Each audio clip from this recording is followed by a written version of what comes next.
Hello everyone. So finally bad girl பார்த்துட்டேன். Like release ஆகுமாதானே நிறையா பேசிக்கிட்டு இருந்தாங்க. பட் ஒரு வழி ரிலீஸ் ஆயிடுச்சு. ஒரு குரூப் வெறும் ட்ரைலர் மட்டும் பார்த்துட்டு படம் இப்படி எக்ஸ்பிளிசிட்டு அப்படி இப்படின்னு சொல்லிட்டு சுற்றிக்கிட்டு இருந்தாங்க.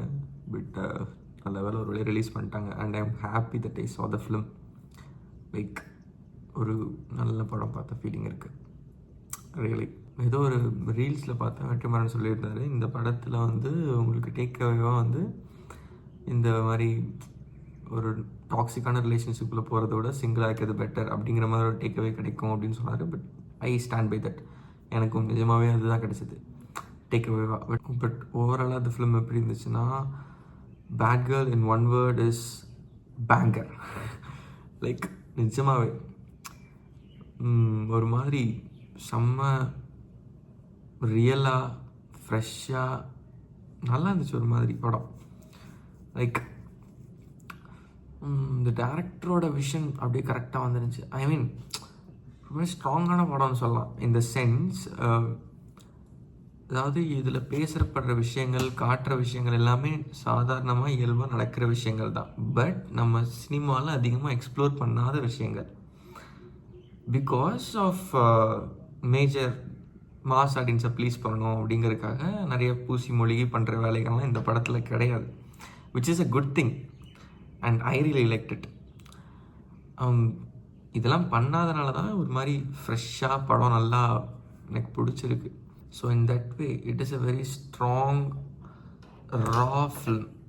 ஒவ்வொரு இடத்துலையுமே இந்த கேரக்டர் வந்து அவங்களோட ஆர்க் ஸ்டார்டிங்கில் ஸ்கூல் பொண்ணாக இருக்கும்போது அவங்கள சுற்றி இருக்க விஷயங்கள் எப்படி ஹேண்டில் பண்ணாங்க, அதுக்கப்புறம் அப்படியே வளர்ந்து ஃபிலிமோட எண்டிங்கில் ஒரு பெரிய பொண்ணாக இருக்கும்போது அப்போ அவங்கள சுற்றி இருக்க விஷயங்கள் எப்படி ஹேண்டில் பண்ணுறாங்க இப்படிங்கிறதுலாம் ரொம்ப அழகாக தெரிஞ்சுது. ஆப்வியஸாக இவங்க வந்து இந்த மாதிரி ஒரு மைண்ட் செட்லேருந்து இப்படி ஆகியிருக்காங்க அப்படின்னு ஆக்சுவலி தெரிஞ்சுது. அண்ட் அதுதான் எனக்கு ரொம்ப பிடிச்ச விஷயமே இந்த படத்தில். ஐ மீன் இந்த படத்துக்கு பேட் கேர்ள் டைட்டில் வச்சது ரொம்பவே ஒரு நல்ல விஷயமாக தான் நான் நினைக்கிறேன். பிகாஸ் இந்த படம் ஃபுல்லாகவே நிறைய இடங்களில் அந்த பொண்ணு அவங்க சுற்றி இருக்கவங்க ஒரு பேட் கேர்ள், தவறான எக்ஸாம்பிளாக இந்த பொண்ணு இருக்காங்க அப்படின்னு சொல்லிக்கிட்டே வர்றதை பார்க்க முடியுது. பட் ஸ்டில் எனக்கு அந்த பொண்ணு ஒன்றும் she's a flat character. And everybody like நிஜ வாழ்க்கையிலேயே நம்ம எல்லாருமே ஃப்ளாட் கேரக்டர்ஸ் தான். அந்த மாதிரி சாதாரண ஒரு ஆளாக தான் எனக்கு அவங்க தெரிஞ்சாங்க. ஐ மீன் I'll give an எக்ஸாம்பிள். இந்த மாதிரி அந்த பொண்ணு வந்து ஸ்டார்டிங் ஆஃப் த ஃபிலிமில் வந்து இந்த மாதிரி அவங்க பண்ணுற விஷயங்கள்லாம் அப்பா அம்மாவுக்கு தெரியாமல், தத்தப்படி தெரியாமல் மறைச்சு முயற்சி பண்ணிட்டுருப்பாங்க. பட் ஒரு கட்டத்தில் பிரேக் அவுட் ஆகி இனிமேல் I don't give a fuck about anybody, நான் வந்து தனியாக போகிறேன், எனக்கு எதுவும் வேண்டாம், என்னை விட்டுருங்க, அந்த மாதிரி லெவலில் ஒரு கிளம்பிடுவாங்க. அந்த ட்ரான்சிஷன் ஒரு ஃப்ரஸ்ட்ரேஷன், அவுட் ஆஃப் ஒரு ஃப்ரஸ்ட்ரேஷன் தானே அந்த ட்ரான்சிஷன் நடக்குது. அது வந்து ஒரு கட்டத்தில் நம்மளே ஃபீல் பண்ண முடியும்.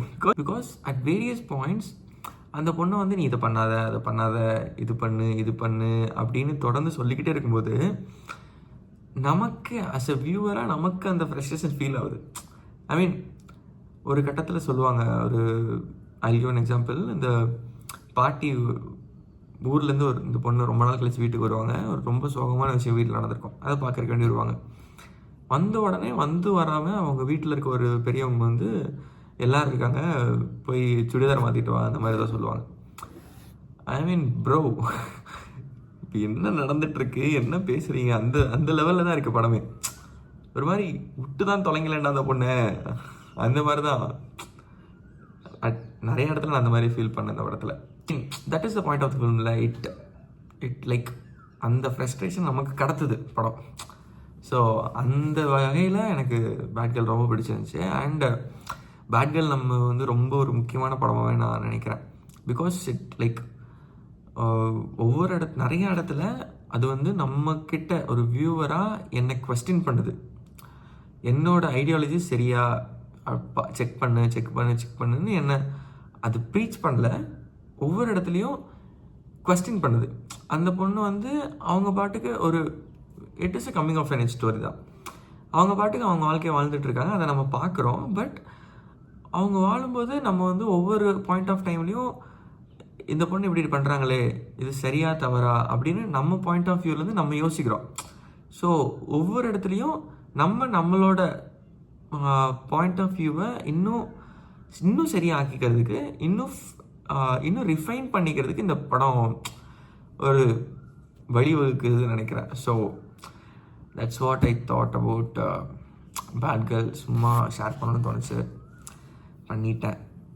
ஓகே, மூவி ரிவ்யூலாம் கிடையாது, சும்மா எனக்கு இந்த படத்தை பார்த்துட்டு என்ன தோணுச்சோ அதை சொல்கிறேன், அவ்வளோதான்.